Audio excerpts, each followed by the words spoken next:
Hello, and welcome back to another edition of Carrie's Gardening Channel. So today is September the 6th, 2019, and I want to show you how to harvest snapdragon seeds. So this is one of the seed pods from the snapdragon, and you can see down here there's the blossoms there of one. So what I'm going to do, I have a little dish here that I'm going to put my seed pod in. I'm just going to take the seed pod off. I kind of just like snap it off in a way. And I have my little tray down here. And I'm just going to break the seed pod open. And you can see all of the seeds falling out there.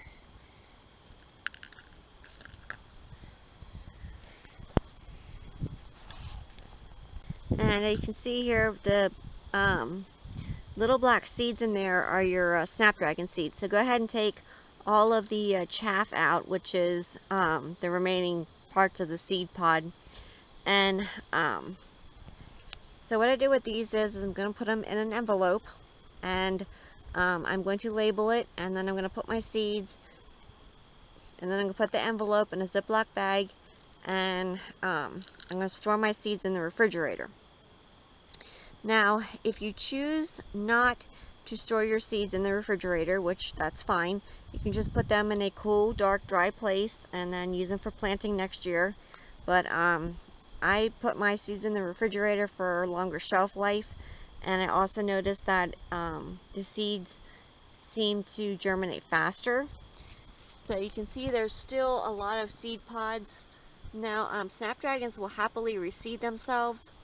And I have actually gotten one plant to overwinter here in Pennsylvania in zone 5B outside. It just overwintered all by itself. I didn't do anything special with it. Now, one thing you want to make sure of, hybrid seeds will not seed true, so it's hard to say what you'll get or what colors they'll come out to be. So if you're going to collect seeds, you want to make sure that they're heirloom open pollinated varieties. And you want to make sure that your seeds, when you harvest them, that they're dry. You don't want to harvest your seeds when it's going to be raining, because if the seed pods are wet, or if the morning dew is still on them, it will actually make your seeds and your seed pods rot, which is not a good thing. So just go ahead and make sure that everything's nice and dry when you go to collect your seeds.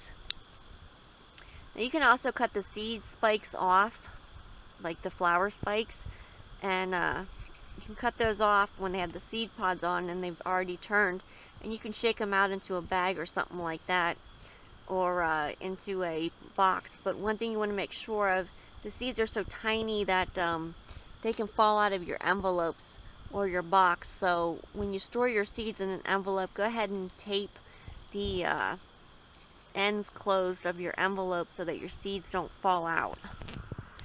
So if you like my video, please like, comment, subscribe. Please don't forget to hit the little notification button. It'll tell you when I put a new video on.